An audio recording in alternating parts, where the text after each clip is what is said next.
Hello, my name is Gordon Heritage and you've caught me here in a Buckinghamshire field on a very cold and windy day in April.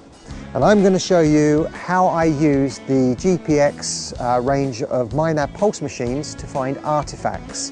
Now, the first thing you'll probably notice is that I'm not using the standard coil. Now, this 2D coil is great, it can discriminate some iron, but it's very, very sensitive to small stuff, including small lead shots, and I don't want to find small lead shots. So I've stuck on this large 20-inch monocoil. It doesn't discriminate, but I'll be doing my discrimination with an Xterra 70, so I don't need to be able to discriminate. Now, the first thing that I do is when I actually get signals, I don't dig them.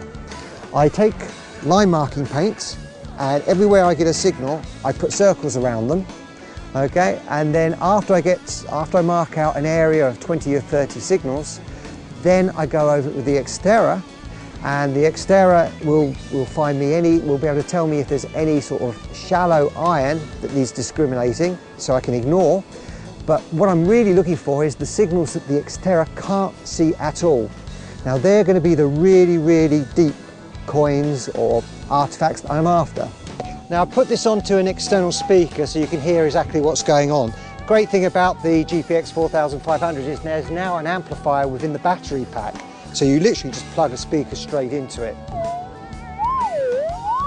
And there's the signal. Doesn't sound very deep, so I'm going to put a circle around it.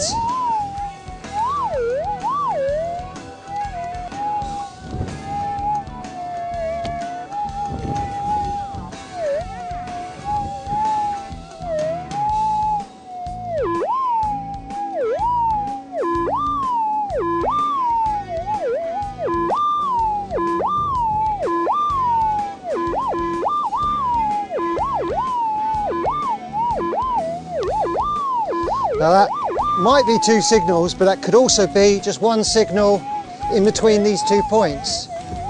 So we'll find that out with the Xterra 70 when we check it.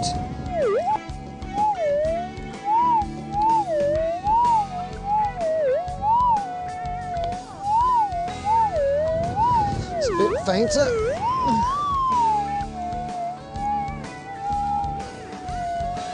I mean, you do get some fluctuation with the ground, because I've got the ground exclude switched off. I mean, we've got very, very mild ground here in the UK compared with the gold bearing areas, so we really don't need it. And that's the great thing about the GPX 4500.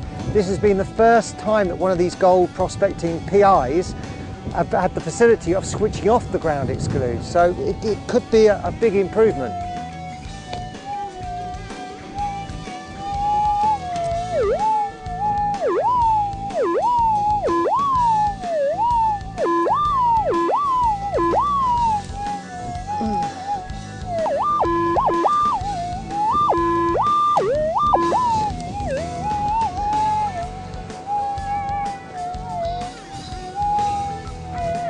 Pheasant for lunch later on.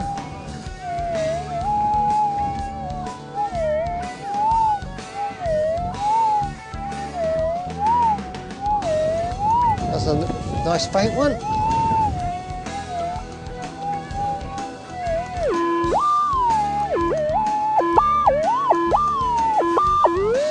That's almost definitely iron. Big iron. Last run for this demo.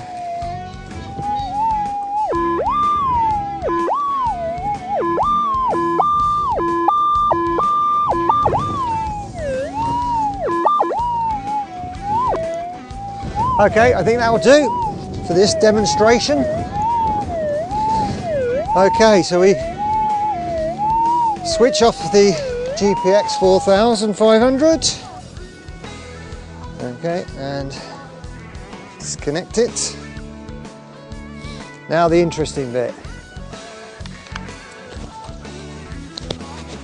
Have we detected all iron, or is there a gold stator in amongst them? This field has thrown up a lot of gold stators. So though. Gold staters are Celtic gold coins, about 2,000, just over 2,000 years old. All right, on with the Xterra 70. I haven't put headphones on this, so hopefully you'll be able to hear it. As I say, it is very windy today.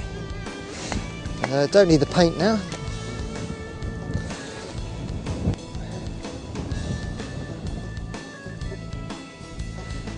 Okay, that's iron, so I wouldn't dig that one.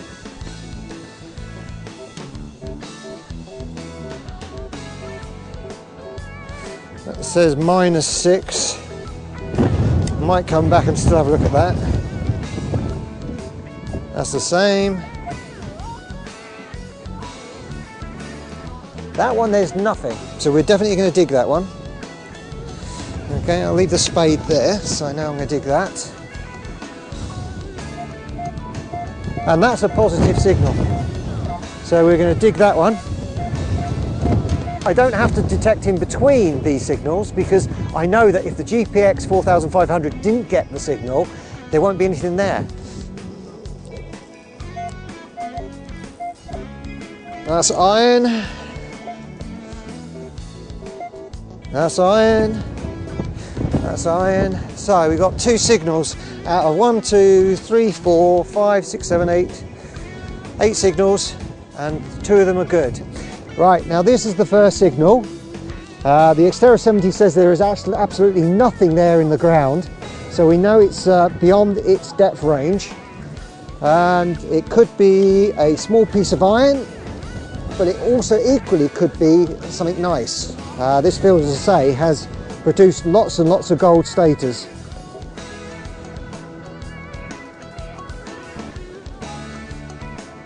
Still nothing.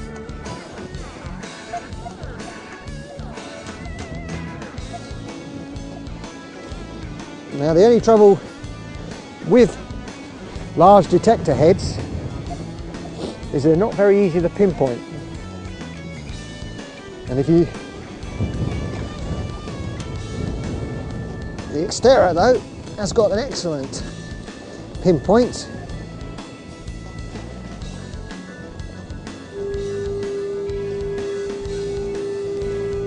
If there was anything to pinpoint. So it's still deeper. And there it is. It's a tiny bit of lead. It's actually all breaking up. Oh, even the Xterra gets this one.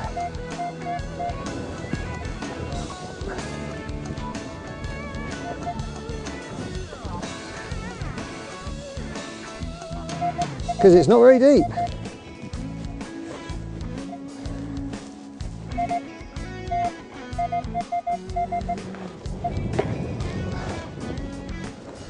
I'll have a quick look.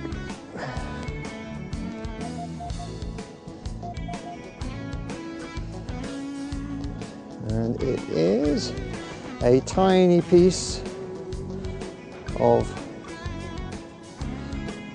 tin, I think, but very, very small piece. It was only probably 1.5 inches, 2 inches deep, so it's not very deep. Anyway, there it is, tiny little piece. So it just shows you this method works.